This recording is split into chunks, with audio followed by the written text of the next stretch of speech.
Poi Gesù lasciò la regione di Tiro, passò per la città di Sidone e tornò ancora verso il lago di Galilea attraverso il territorio delle 10 città. Gli portarono un uomo che era sordomuto e lo pregarono di porre le mani sopra di lui.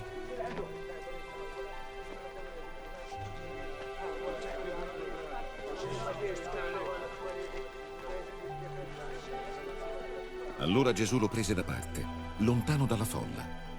Gli mise le dita negli orecchi, sputò e gli toccò la lingua con la saliva. Poi alzò gli occhi al cielo, fece un sospiro e disse a quell'uomo: Effatà, che significa apriti. Subito le sue orecchie si aprirono, la sua lingua si sciolse ed egli si mise a parlare molto bene. Gesù ordinò di non dire nulla a nessuno, ma più comandava di tacere, più la gente ne parlava pubblicamente. Tutti erano molto meravigliati e dicevano: è straordinario, fa sentire i sordi e fa parlare i muti.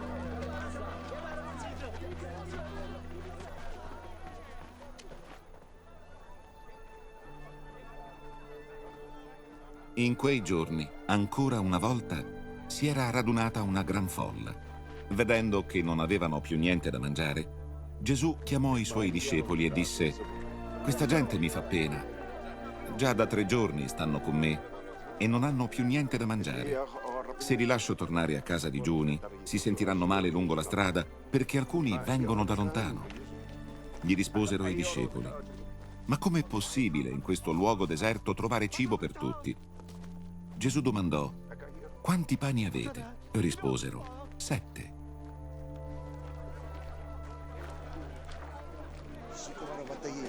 Allora Gesù ordinò alla folla di sedersi per terra.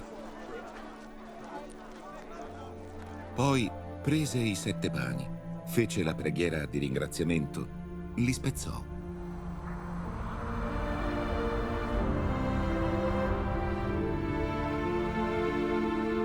E li diede ai discepoli perché li distribuissero alla folla, ed essi li distribuirono. Avevano anche alcuni pesci, pochi e piccoli. Gesù ringraziò Dio per quei pesci e disse di distribuire anche quelli. Tutti mangiarono e ne ebbero abbastanza.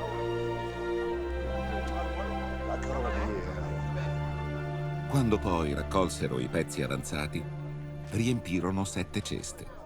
Le persone presenti erano circa 4.000.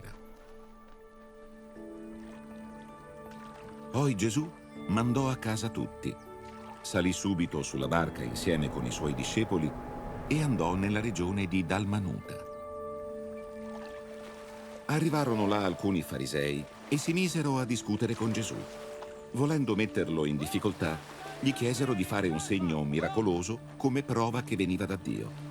Gesù sospirò profondamente e disse: perché questa gente chiede un segno miracoloso? Vi assicuro che tutta questa gente non riceverà nessun segno. Poi si allontanò da loro, salì di nuovo sulla barca e se ne andò verso l'altra sponda del lago.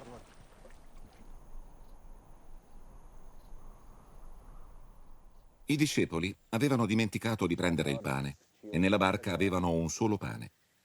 Gesù fece questa raccomandazione: state attenti, tenetevi lontani dal lievito dei farisei e da quello di Erode. E i discepoli si misero a discutere tra loro: parla così perché non abbiamo pane. Gesù se ne accorse e disse: ma perché state a discutere che non avete pane?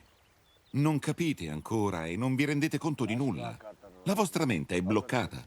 Ostinati. Avete gli occhi e non vedete? Avete orecchi e non intendete?